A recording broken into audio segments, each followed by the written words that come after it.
Now, let's go back to what we said about God and Mrs. White's comments on God at the beginning of these studies, way back at the beginning. Do you remember we talked about the Trinity? Way back at the beginning.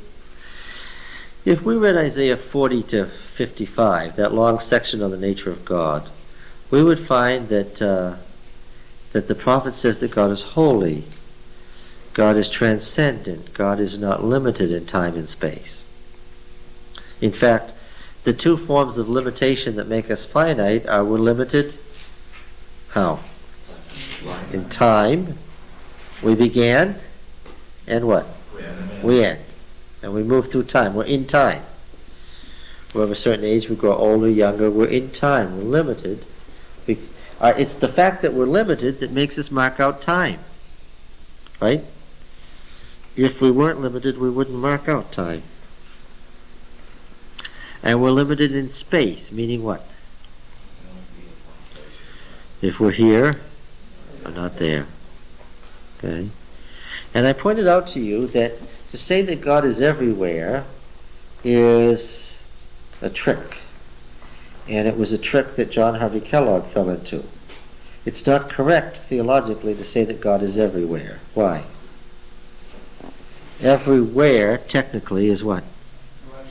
It's a series of places, points. It's finite, everywhere. If you were everywhere, it would mean what? That you were big, but what? But finite. Big, but finite. Any more than you would say that God has been in all time, or that you would say that God is in all time. While that might be true, that's not the whole story. Why? Yes. And outside of time. And outside of space, not limited. See, when the question of nature came up in Isaiah's day, Isaiah answered this in relation to the conception of creation existing in Babylon. And of course the Enuma Elish presumes that the universe evolved. Right? Now if the universe evolved naturally out of the forces of nature, then is it appropriate to give honor to the forces of nature? Well, yeah, they're the reason we exist. And the Enuma Elish says that out of chaos, due to the forces of nature that are self-existent, the cosmos came to be. It's in answer to the Enuma Elish that Isaiah writes, no, that isn't true at all. That God created the cosmos, and where is God in relation to the cosmos? Outside it. The high and holy one who inhabits eternity, not time, made space and time. That's what Isaiah says. God made time and space and is not part of it. Alright, so we say that God is infinite, right? Now this leads to the obvious question about how do we know God? How do we know God? What do we know of God? What God has revealed. And in order to reveal to us finite creatures, where is this revelation of God? It's in space and time, otherwise it wouldn't be revealed. Revelation means that God is what? Is coming into time and space at a particular time in a particular place. There's God. Now the great danger of that is what? God appears only in The creature looking at God in time and space is bound to think that God is where? There in time and space. Okay? That's the great danger. This is why Mrs. White says that the glory of the infinite one encircled both when she refers to the Father and the Son. How many gods are there? One. Revealed how?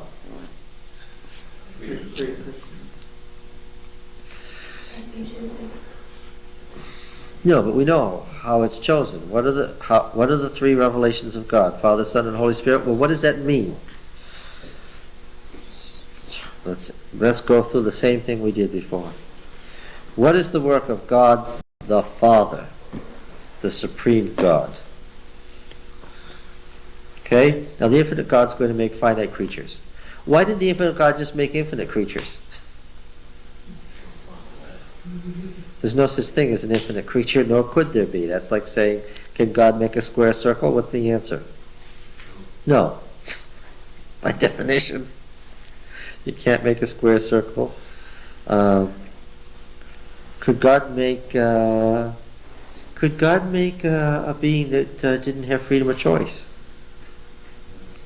No. We talk about it in systematic theology as if it were an option just so we can think about it. But God could not have made a creature without freedom of choice. He couldn't have made just animals. Why?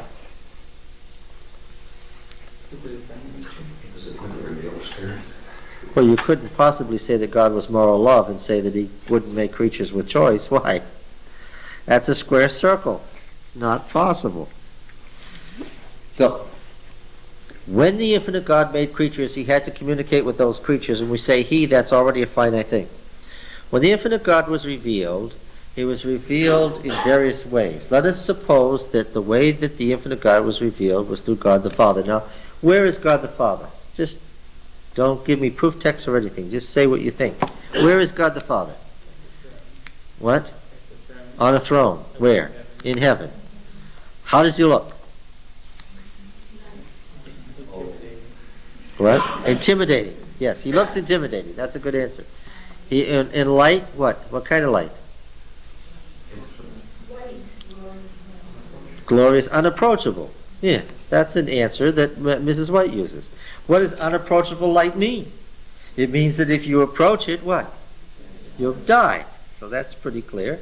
Dwells in unapproachable light, which is intimidating.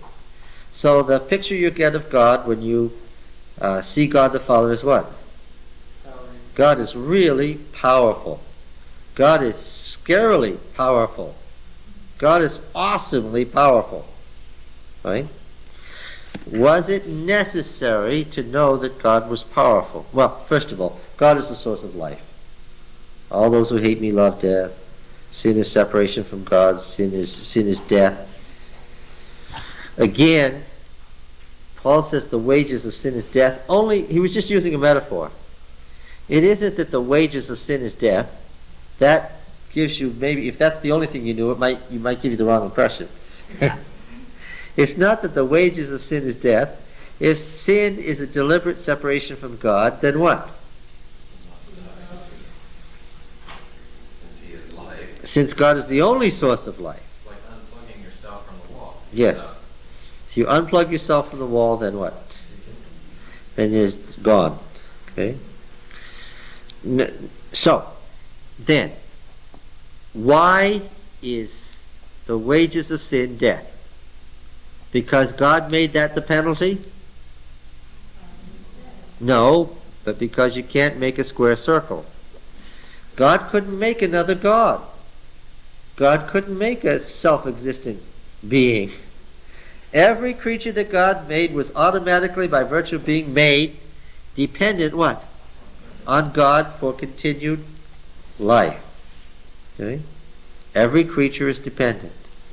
Now, if God made creatures and didn't communicate with them at all, never came into the realm of time and space, never was revealed, what would happen? These creatures would quickly become pagans and what? And quickly, very quickly, destroy themselves. It wouldn't be loving for God not to be revealed, right? A loving God will reveal his nature sufficient so that his creatures can love back, right? So, they need to know that they are dependent creatures who need to keep a connection and relation to God. That's the only loving thing God could tell them. They need to know that God is powerful. And the way they see that is that God reveals, the infinite God is revealed as a powerful being. Awesomely powerful. Frighteningly powerful. Now, so the work of God the Father is necessary. What was the other word I used? Sufficient. We have to ask about necessary and sufficient. Was God the Father's work sufficient? I think we can write right over this. Yeah, sure can. God the Father. We're using New Testament terms, but that's all right. Since we're studying Mrs. White, we can just go from place to place. God the Father. God as power. Necessary, what? But what? Not sufficient. But not sufficient. Why? What would happen if the only revelation of God there was God the Father? What would happen? Human beings would be afraid. Fear. And fear isn't love. And sooner or later, what happens with somebody you're only afraid of? There's going to be separation, which is death. Okay. What else do we need to know? There's God, but he's not approachable. There's God on the throne, the unapproachable light, the awesome majesty, the scary, the feeling that you're going to be destroyed if you get any closer. All right. That's God as power. But if that's all I know, I'm going to be afraid, I'm going to die. What else do I need to know? Well, no, this was a loving revelation, Pete. He's approachable. That is personal. God is approachable. So how are you going to get God as approachable? Obviously, you're going to have to take away the unapproachable light and what? Like, Okay. Human. Human? Finite. Well, of course, this is finite. God the Father is powerful, but if you can see him, and if he's in heaven, which is a place, and you saw him last Sabbath, then what is that? That's finite. Yes. Now, what about God as a person? The creatures would have to, the angels would be wanting to see God as what? As an angel. They say Michael, who's like God. To the trogs, remember, we've got to have the trogs all the way through the story of the Great Controversy. Who are the trogs? Yeah, the unfallen worlds, represented by the trogs on that planet over there on the other side of the universe. To the trogs, we'd expect him to come how? As a trog. And to humans, as a human, maybe walking in the garden in the cool of the day. All right? Now, we call this God the Son, but of course what we mean here is what? God is what? Person. God is person. Necessary? Oh, absolutely. How else can you love God? Necessary. Very necessary. Sufficient by itself? No. Take away God the Father. The only way you know God is that he's a person like you. He's Jim. Okay? Now time passes. There's millions of creatures who have freedom of choice. They're all finite. And Jim tells them after much time, you mustn't do such and such. Because I'm God. And you're dependent on me, so if I tell you don't do it, don't do it. Jim says don't do it. And so what do the people say in our theoretical universe? Jim's very nice, but what? Yeah, but what? not good. Yeah, Jim's nice, but let's go ahead and do it anyway. And what would happen? Yeah. So by itself, this revelation of God as a person is necessary, but what? But not sufficient.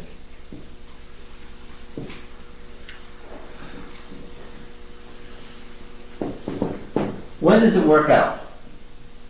When does it work out? If you could somehow get these opposites together. Right? If you could see that this power and this person that we like so much are the same. But there's a problem with every finite mind, with every mind in the room. And what is that? We all have our own experience, right? And we all have our own perception of reality. And the more reality we live through, the more unique our perspective becomes. You understand? Everybody's mind, if it's finite, is going to react somewhat differently from everybody else's mind because of different experience and different levels of experience and perception. And that's the problem with every finite revelation that's external. We call external revelation objective. There's something there. But what's the problem? There may be something there, but what? My experience, my ability, my background may take the something that's there and what? We all know the stories of evidence, right? Evidence. Without anybody lying, what? Different people looked at the same thing and what? They did this at a Congress of Lawyers in Europe. They planned a murder that was only an act before the plenary session. Over 2,000 lawyers were present. The speaker was murdered in front of their eyes. They went ahead with the meeting, and the next evening they had another plenary session, and who was the speaker? The murdered man. The murdered man of the previous evening, who had collected their statements on what they'd seen. First he told them what had actually been said from a script, and what had actually been done, that had been carefully scripted, how long it took, who was standing where. It was all planned out very carefully. He told them what actually happened. And then he read these famous lawyers' descriptions of what they said happened. And of course, his subject was the nature of evidence. And what did you find out? There were wildly differing versions of what had happened. No one person was able to describe what had happened all the way through from beginning to end accurately. Okay. That's the problem with objective evidence. You look at God the Father, you look at God the Son, and what? There is the possibility, given enough time, that what? Because you're finite, because I'm finite, that what? You misunderstand what you are seeing, and misinterpret it, and be led, what? Into sin because of a lack of proper perception. This is the old series of opposites, subjective and objective. Okay? The old opposites, subjective and objective. Objective revelation, God the Father, God the Son, was not sufficient. Even together. They're both necessary taken together, but taken together, they're necessary, but what? Not sufficient. What had to happen next? There has to be the revelation where? Where's the revelation got to come to keep independent and separate finite creatures clear about what the object of revelation means? It's got to come into the mind of each of these different finite creatures and say, in their way of thinking, through their experience and background, this is what it means. This is how you should respond. And where is this revelation going on? Internally, subjectively. Okay? So now what are we talking about? When we say God the Spirit, what do we say? God is what? Well, we think of our mind as a spirit, right? God is thought.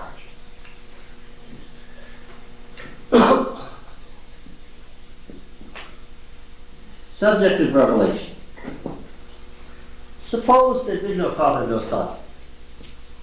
No light unapproachable, no throne, no Michael the Archangel, no personal revelation, no awesome power, just God the Spirit telling everybody in their minds, this is the way, walk ye in it. Wouldn't that have been fine? Wouldn't that have been sufficient? Well, the problem with that is that if you had only subjective revelation, you give those same millions and millions and millions of years pass, all these finite creatures are there in the universe, they all have power of choice, and a certain day comes and one says, God's telling me that we should do A, and I know that's what God's telling me. And the other one says what? No, B is the choice. What's going to happen? Somebody's going to be wrong. One of them is going to die, and maybe both of them. Because there's no objective external key. Right? God is thought. So what can we say about the Holy Spirit? Necessary, right? But not sufficient. Why didn't God give more revelations of the infinite God than 3? Pete, this is your question. Why not more than 3? Because the 3 together are sufficient. That's the answer. Because the 3 together are sufficient. And God wasn't multiplying revelations to confuse people. The infinite God was revealed to the level to which it was sufficient. Yes? Now, these 3 persons are the 3 revelations of the infinite God. Around the work of each one of them, a deception was created by Satan. They're the 3 deceptions of Satan, which we're going to memorize. And they're represented by the 3 beasts in Revelation. And there are 3 answers to the 3 deceptions. And the 3 answers are represented by the 3 angels of Revelation 14. Okay? The whole great controversy is around these 3 revelations and what their meaning is. Every single false doctrine can be related to one of the deceptions that's around one of these 3 beings. Okay? So that's not so bad. There are 3 persons in the Trinity. There are 3 deceptions and 3 answers to the deceptions. Yes? Then why did we invent the God of Sabbath afternoon we call the God of nature? The God of nature. Yeah. That's a That's a forethought. yeah. Which isn't part of the revelation here. Because nature can tell you all sorts of strange things about God. Can it? Nature as we know it. What did William Blake say? Is he kind who made thee? Right? You know that poem, don't you? Tiger, tiger, burning bright in the darkness of the night, is he kind who made thee? Blake wasn't sure, by looking at nature, what kind of a God you derive from nature. The extent to which you import nature as a revelation is the extent to which you paganize the message of the Bible. Because that was the great error of the ancient pagan religions. What? They thought they could get revelation out of nature. And you can't. You'll end up with the Baal religion, which after all had its good points. Okay. Yeah, that's a good point. God is love. 1 John 4:16. His nature, his law is love. It ever has been, it ever will be. The high and lofty one that inhabiteth eternity, whose ways are everlasting, changeth not. With him is no variableness, not a shadow of turning. Every manifestation of... the chapter says, why was sin permitted? The opening sentence is God is love. Now this is going to get elaborated on, but that's the answer. Do you get it? And it's also why you can't say permitted.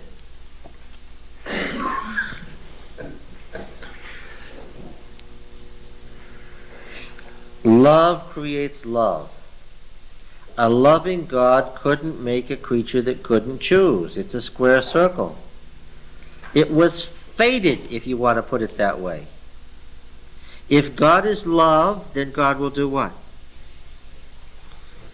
God will create. And what will God create? Creatures as nearly like him as he can manage. Creatures who can do what?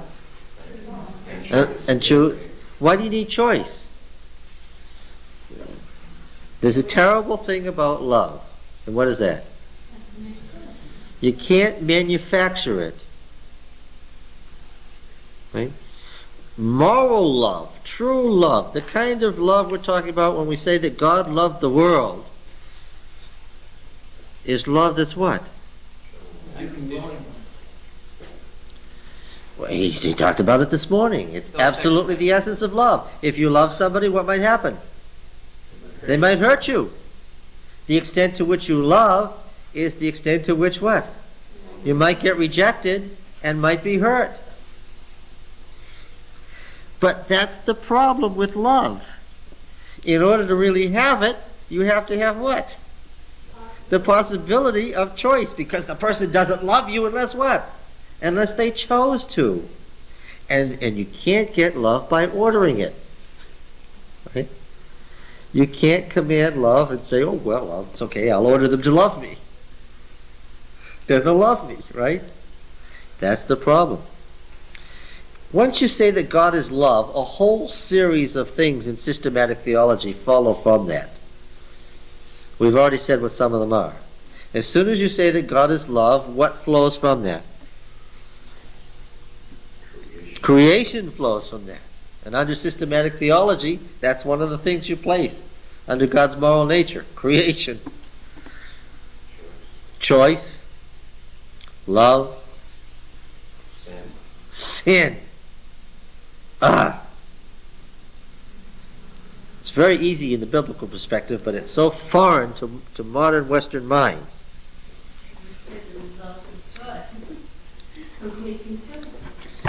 But I don't believe that God doesn't see the future. I think that the Bible is so emphatic about this that simply time is of his creation and he reads time. Did God know? If God knew, then why didn't he make Gabriel and omit Lucifer? Just say, I'll just make the good ones. We'll get to the end quickly.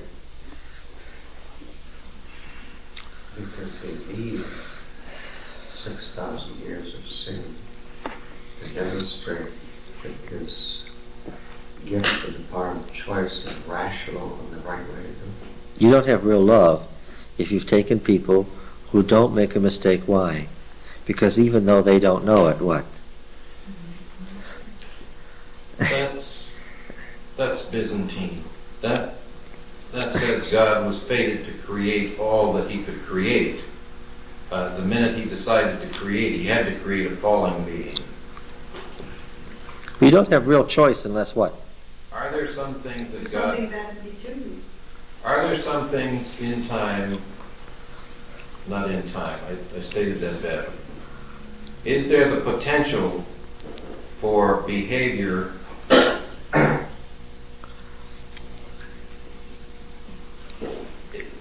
Is this like those silly pachinko machines where you dump the pennies in at the top and watch them fall all the way to the bottom? Does God know at the instant that he creates where every penny will fall? Or does he understand all of the potentials that can create all of the paths and all of the destinations and risk? Does he actually risk anything? Because I have to explore this, because if he knows when he creates, he risks nothing. And he is not who he says he is. No, God interacted with this universe because that's what love is. God being free. All sorts of results could happen based on what? Well, the power of choice doesn't exist just alone with creatures, does it? Does it exist with God? depending on what he did in various situations, all sorts of things might flow from it. You don't know the end from the beginning if you're free. And is it true that the cup trembled in his hand at Gethsemane? That he almost decided what? Not to suffer eternal death, to let sin be wiped out. And then that would have led to a whole different series of consequences. Because it would have said a whole other variety of things about God. And how far God was willing to interact in love with his creatures. But isn't that the same thing that happened in the Garden of Gethsemane when he decided not to allow them to eat the tree of life? Yeah, quite right. He allowed, he said, put them out so that they would eat the tree of life and then live forever in their state. Yeah, he could have made other choices that would have resulted in all sorts of things. But what I'm saying is this, right back at the beginning of creation, God had choices. God is a free creature, that's why we're free. Because he made our moral capacities like his own, otherwise he couldn't have love. If he'd gone about looking into the future and saying, well, let me look at this person and see how it's going to turn out, and if I see it's going to turn out badly, not make this person, then he's not actually loving. It wouldn't have been loving. And it's just the way he treated Judas. Judas was there, and how did he treat But Judas? who would know? Nobody would have known, except God. Which you see, at the end Can we explore that? of the great controversy, what does God have? God has people who love him. Why? Not because he tells them to, but Because what? they've chosen to. Yeah.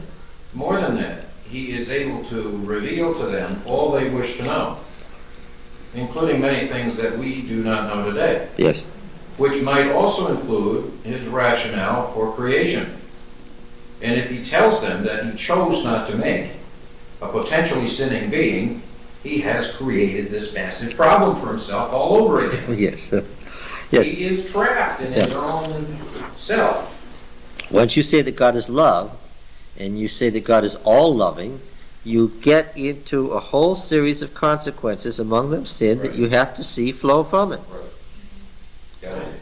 You get this statement of Ellen White that said even when Jesus was on the cross, he even then could have decided to, not save us and go back to heaven, and he still would have been honored by the angels and all of that.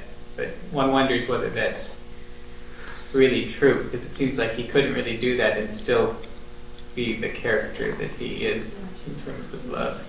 So. Well, when we go further in the flow of the great controversy, Mrs. White tells us what she comments on what would have happened if Christ had chosen not to save the world. And she goes all the way with this. What would have happened? Eventually the universe Would have is served God out of fear. Which would have led to? Okay? No, which would have led to what? Death. But couldn't he do it all because he had a choice too? Couldn't he do that if he wanted to? God could save himself and what? Lose the universe. That's the dilemma. And that gets us very close to the first great deception. Yes. As terrible as the results of sin compared to the full scale of 6,000 or 7,000 years of sin on one planet was cheap at the price. To get the whole universe to where he wants it to go. Oh, I understand. There's all of us have questions we want to ask God about the individual lives and the suffering that went on and so forth. And I suppose only after you're out of it and at the far end of it can you ask the question rationally and get an answer that's understandable. I can tell the kid the stove is hot. I can keep it from him. But he'll never be free until he burns his finger. Look, that is true. What he just said was true. Look. Or to see someone else burn. All right. Okay. You've given the drugs. You've lost the drugs. Only if the finger was 3 inches shorter. Look. If God's nature was holy, and that required certain selfless love, and if God intended that everybody be selflessly loving in order that there be a happy universe and that creatures be happy, then making them that way and being that way yourself means that you've got a law. You may never have stated it as a law, but you've got a law. You read, I presume, you all read Patriarchs and Prophets chapter 1. Who was the first creature who figured out that God's nature and the way God had made creatures was a law? Lucifer. Lucifer figured it out. Why did he come to it first?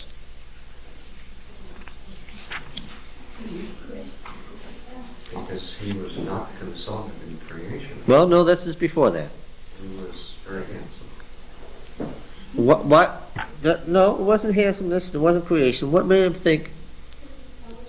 Yeah, well, first of all, his intelligence, his superior experience, and what? Where was he?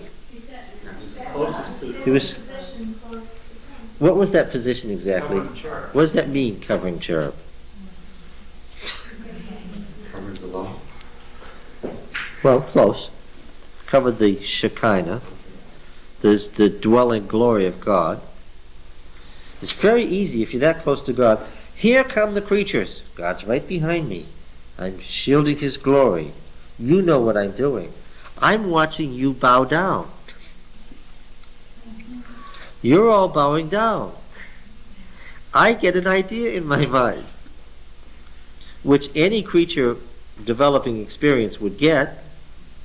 It's a perfectly good question to ask. Look at all these people bowing down. What would it be like if, anybody should ask this question as their experience grows. It's growing out of childhood to adulthood. What would it be like if I were living in the 15th century? What it would be like if I were the President of the United States? What would it be like if I had the highest home run average in the National League? What would it be like to be a man if I'm a woman? What would it be like to be a woman if I'm a man? Those are normal questions that you grow an experience about. And Lucifer grew an experience by saying, what would it be like to be God? And he got the idea. So far, so good. But then, in thinking about this, he realized that God's nature and the way God said He'd made people constituted law. And if he had it figured out correctly, this law meant what? In relation to what would it be like to be God? He could never be God. No. This is wonderful. He figured out this law existed. It was in the nature of God and in His nature that there was this great gulf and He could never be God. Right? So far, so good. But for whatever reason, as he thought about it, he began not to like that so much. For whatever reason, I have to say for whatever reason, why? I'm skipping here, aren't I? I'm tap dancing over this, why? What do I have to say here? What was the reason? I don't know. I don't know. It's whatever choice is. He made a choice. Where did he get the possibility of making that choice? From God. Did it not occur to God that if you give millions and millions and millions of creatures choice and you let them all have their own experience over millions and millions and millions of years that somebody might choose? I think that possibility, or what word could I use? Probability or certainty. Why do I know that God knew it was a certainty? Because the plan of salvation is eternal.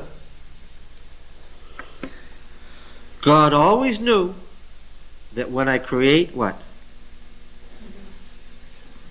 Somebody will reject me. And then what?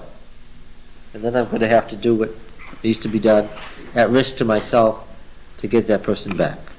And it shows you how limited God's loving nature is, that if the person makes a final choice that I really don't like what you are, I really don't like what you represent, then what will God ultimately do? Honor that decision. Let there be death.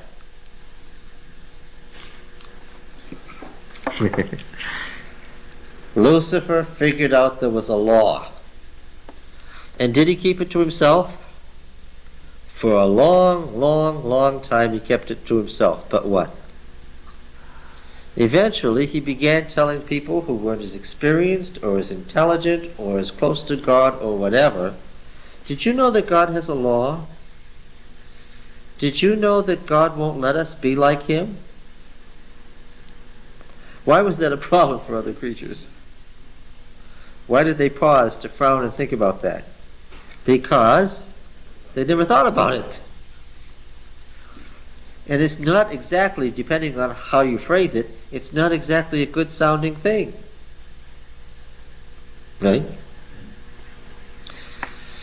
Now, Lucifer, because he was intelligent, also figured out that there was a way he could be God. There was a way Lucifer could be God. What was it? It's the only other option that there is. Nobody's ever thought of another one in all this time. Take over a planet? No, that wouldn't make you God. Killing God. Evolution. Yeah. You could only kill God if what? You were God, so you didn't become God. But you could only become God if what? But if you could become like God in the sense we're talking about, not morally like God, but intrinsically by nature like God, what would it mean? That God was... Once like us. Yes, was what? What's that word? Evolution. Was finite. Finite. You see, if God is only more powerful than us, but not infinite, just more powerful than us, then what? You can get to be God. Yeah, then get enough power and what? Get there. Yeah. You can be God too. Yes. Give it enough time. Or enough people on your side or whatever. He thought about it and he thought about the other option. Maybe God wasn't really God in the sense of being an infinite being. Maybe God was just a more powerful creature. Now, familiarity breeds contempt, it is said, and these proverbs have truth in them. Why did Lucifer conceive of, I don't think any other creature had, why did Lucifer conceive of the possibility that God might be finite? Where did that come from? It's right here in this chapter. Well, he was around what revelations of God? And God as person. And both are what? Although this is majestic, it's what? Finite. It's finite.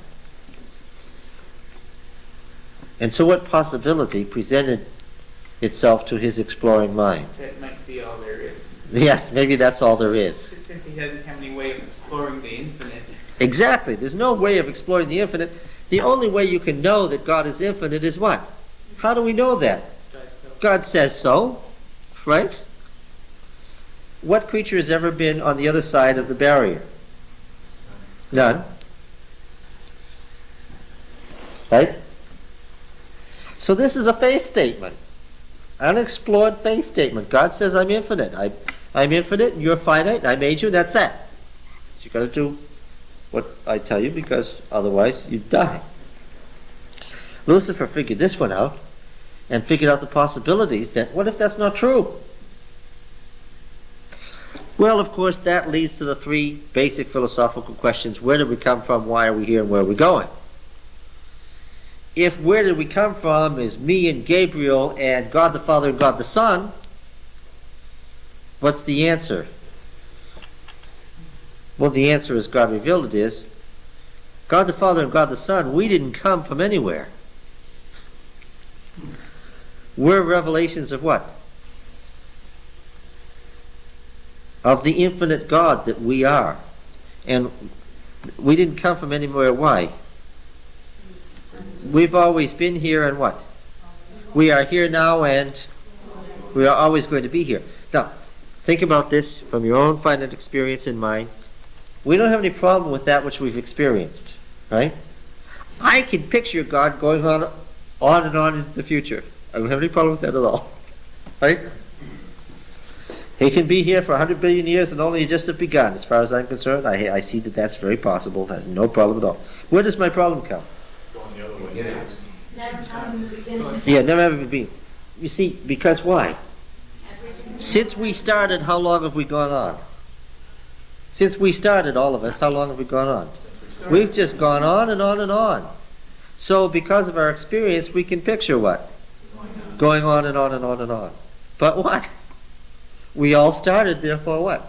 Our problem is that we can't picture or think of any way to figure out always being there, because what?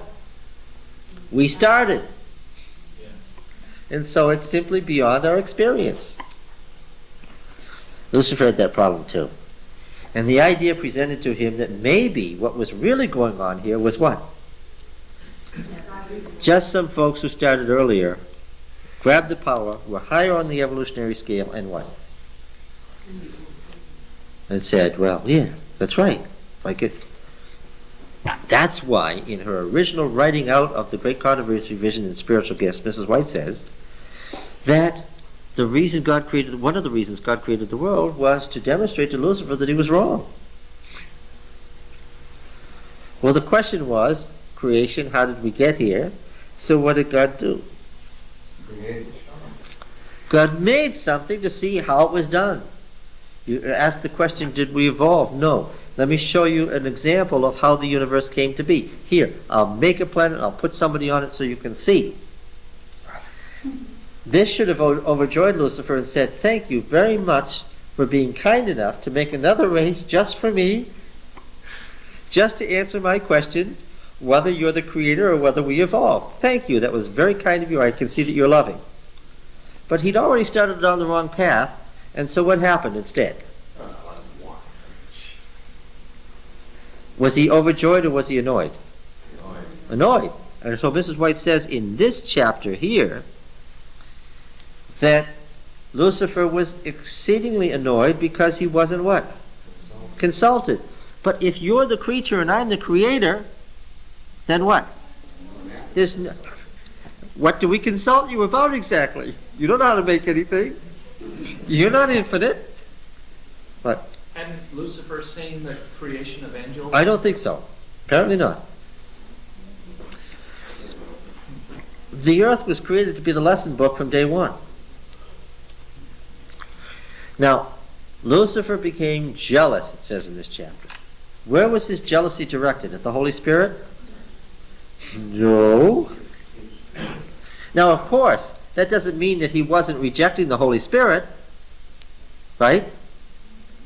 Was his jealousy against God the Father? No, he's reasoning as a creature. You can tell this. He's reasoning as a creature. Where's his jealousy? Against the one that looks like another angel. And the one who was the angel did the creating to show that he wasn't just an angel, but what? The revelation of the infinite God. Lucifer should have known that the second person of the Godhead then wasn't another person like us who was higher on the evolutionary scale, but what? Was a representation of the infinite God. There's no... Can I be jealous of God? Of all my sins, I am not jealous of God. Never been jealous of God. I might wish I were God. I might, like Lucifer, want to be God and wish God weren't God and then I could have my way and tell God what to do. That's a different thing. But I'm not jealous of him. Why? Because I've known all along what he was toying with, that God is God and what? And I'm me, and this big gulf in between. And I've never actually thought that if I got enough angels or people on my side, what? Yes, I've never thought that I could overthrow God. No, it's never occurred to me. But that's only because I'm on the far end of the Great Controversy, where these issues are all cleared up now. So it's evolution or creation. That's why we're here today. Isn't that right? Either the forces of nature evolved accidentally, or else the divine mind created them. Those are the options. That's how we happen to be here today. There aren't any other. All right. Once Lucifer came to the conclusion that he was into something here that was fixed by the nature of God and his own nature, how did he begin to feel? Rebellious. Well, yes. Little by little, Lucifer came to indulge desire for self-exaltation. Though all his glory was from God, this mighty angel came to regard it as pertaining to himself. Where did he get his glorified station and his beauty and his glory and his physical appearance? As soon as you say it pertains to myself, it's self-generated. What are you saying? Which means what? Creator. And you are God. He came to be by a natural action, not by God's action. So you got creation, you got evolution. He coveted the glory which the infinite Father had invested his Son. Well, you can see where this is going. In heavenly councils, the angels pleaded with Lucifer. The Son of God presented for him the greatness, the goodness, and the justice of the Creator, the sacred, unchanging nature of his law. He who would have the will of all his creatures left free, left none unguarded to the bewildering sophistry by which rebellion would seek to justify itself. Before the great controversy should open, all who would have a clear presentation of his will, whose wisdom and goodness were the spring of their joy. The King of the universe summoned the heavenly host before him, that in their presence he might set forth the true position of the Son, and show the relation he sustained to all created beings. The Son of God shared the Father's throne, the glory of the eternal self-existent one, capital O, the eternal self-existent one, encircled both, small b. The self-existent one, the infinite God, was around both. The Son of God had wrought the Father's will in the creation of all the hosts of heaven, and to him as well as to the Father their homage and allegiance were due. Christ was still to exercise divine power in the creation of the earth and its inhabitants. Now look, once this earth was made, what happened to Lucifer's argument that, well, we evolved? It was shown to be false. So he gave it up, right? No. That's what's interesting about it. As Mrs. White pictures it, the creation of this world showed that evolution wasn't the deal. But it became one of the hallmarks of his thought. Because it's the only way by which you can hope to overcome God, is to say we evolved. Okay? So he actually presented the creation of this world as some sort of trick that had been foisted on the universe. All right. He gloried in his brightness and exaltation and aspired to be equal with God. Leaving the place in the immediate presence of the Father, Lucifer went forth to diffuse the spirit of discontent among the angels, to insinuate doubts concerning the law that governed heavenly beings, intimating that though law might be necessary for the inhabitants of the worlds, angels being more exalted needed no restraint, for their own wisdom was a sufficient guide. That's existentialism.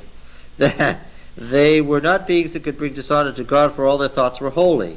It was no more possible for them than for God himself to err. That's existentialism in its pure form. All right. He found out that this explanation of existence, that is evolution, was wrong. He found it out because God created. It made him angry. He now went out and said, no, that's not right. As soon as he did that, what had he done? He lied, and that's sinned. He said, God has imposed an arbitrary law. Now this is subtle. Had God imposed an arbitrary law? If God is a certain way, and he made creatures a certain way, then what? Then there's a certain element of truth in saying that God has arbitrarily made things a certain way. Right? God's answer would have been, well, I couldn't do anything else and be loving. I'm sure. But he was talking to creatures with no experience, for whom that would have meant nothing. Get it? So now, Lucifer says that God has created an arbitrary law. This shows that God is a tyrant.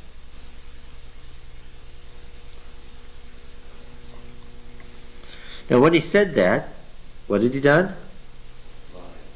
He lied. Why were so many taken in by the lie? Because they had no experience. No one ever lied. That's right, because it's a reasonable lie. It looks like it's true. And without any experience, and besides which, how many lies had they heard before? Well, I can catch people in lies all the time. Because I'm used to people lying, right? But, what? If everything you've ever been told was true, and it was coming from somebody you admired and respected or even loved, who was closely associated with God, then what?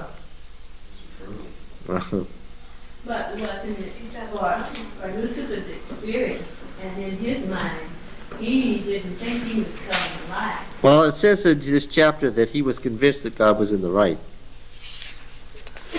The thing that convinced him, of course, was the creation of the world. But look, he sinned, and he's done it by choice. He separated himself from God deliberately. Now what? Now he dies. Has to. Yeah, because he doesn't want, It's the natural consequence. he doesn't want to be associated with God. Yes, that's right. So he goes and he tells many angels, I've been thinking about this. You know that God and I have been having discussions. I now realize that God is an arbitrary tyrant. He has imposed an arbitrary law on us. He says it has to be a certain way, and that's the way it is, and that's all we can do, and he has enslaved us. And now, while they're looking on, what does he do? He dies. And what must you presume? He's right. God You is have- arbitrary. yes. He just reached out and killed him. If the first time you say that God is a tyrant, you die, then that is absolute, incontrovertible, prima facie evidence that God is what? A tyrant.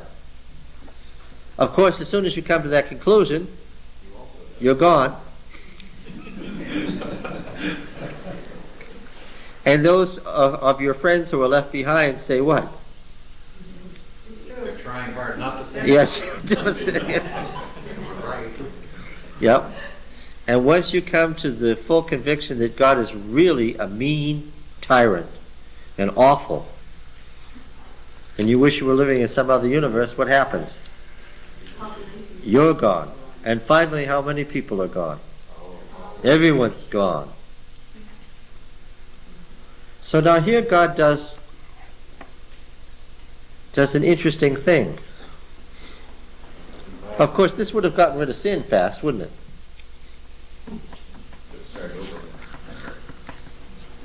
Here God does an interesting thing.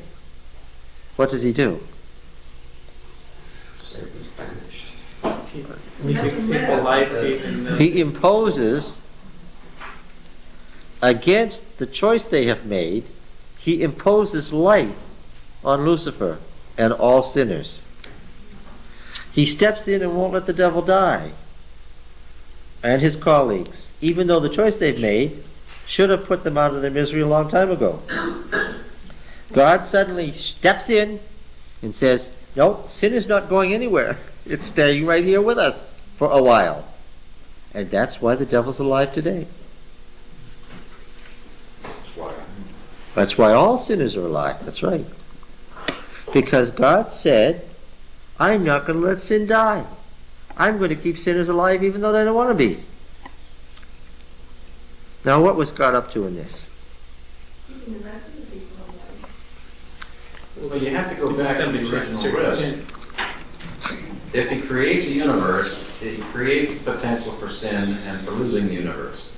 And if he allows it to happen, it probably happens over and over and over and over again. It would short circuit every time. It would come to the same thing. As soon as you got thinking creatures up to a certain level of experience, the same question would come up. So he devises a plan to keep it from happening, which is to allow the problem to run its course and give every individual that he creates a final choice, which he will honor, and which results in a universe that is self-sustaining. Yes. Well, not self-sustaining, but stable. yes, a stable universe. Yes. Okay.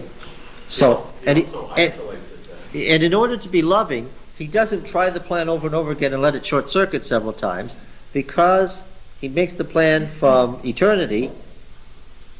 The plan starts the first time it happens. You don't have several universes that died until God gets it right. Now, what did he say first? He said that God was a tyrant because he had imposed an absolute law. By making creatures a certain way in reflection to himself and relation to himself, there was an absolute law. God was a tyrant for imposing that law. Now, which of the persons of the Godhead did this first deception center around? Who was the tyrant here? Michael? No. The Spirit? Hadn't even thought about the Spirit yet. God the Father. Oh, it works out very conveniently. I'll just say this. The first deception is about God the Father. The second deception is about God the Son. And the third deception is about God the Spirit. This is very convenient for us. Okay? It's just going to run in the proper order. The first deception had to do with the work of God the Father. God the Father is the one that represents power. And the first great deception, as Mrs. White describes it here, was that God was a tyrant. Words that she uses. She never uses all these words in one sentence. That God was a harsh, arbitrary, absolute, unfair, unjust tyrant. He uses all those different adjectives in different places. What was the reason? This is the statement. This is the statement of the deception. God is a tyrant. How do you know it's so? What was the reason given? I want you to memorize these. These three deceptions, who they belong to and what the reasoning behind them was. This part you should memorize. What was the reason? God himself admits that he has imposed an arbitrary, unchangeable law. Okay? Law. Got it? Is the law just? Yes. Yes. So there's another way of stating this deception. If the law is just and God has imposed it and it's absolute, then that makes God just, but not what? I mean, Mrs. White comes back to this again and again and again and again and again as the central beginning problem in the great controversy. Justice is not merciful. God is just but not merciful. That was the first deception. This is another way of saying that God is a harsh, arbitrary, absolute, unfair, and just tyrant. God is just but not merciful. Well, he states a lot. I suppose it's the angel's lack of experience, though, but he separates justice and mercy as being absolutes and opposites. They are opposites. They are absolute opposites. Incompatible.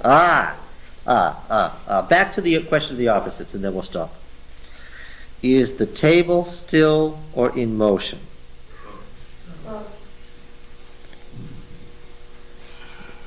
It's externally, it's still in motion. Externally, it's sitting here on this floor, but we also know something about here on this floor. And what is that?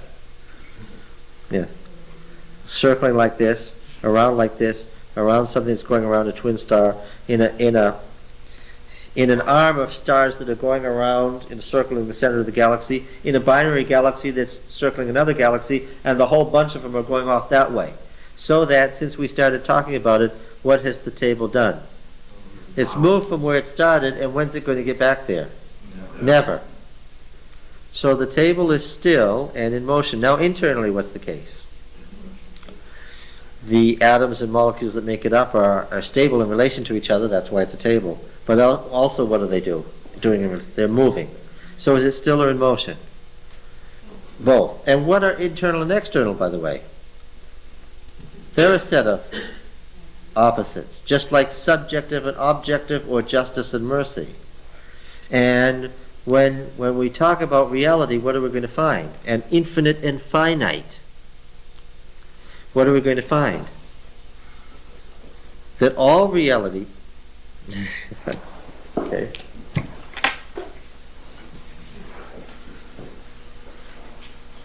This is not Ellen White. Quote around it.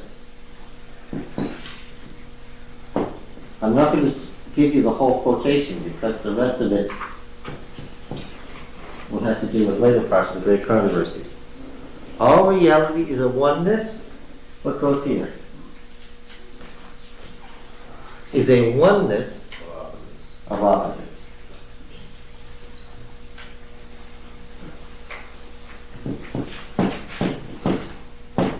There's more.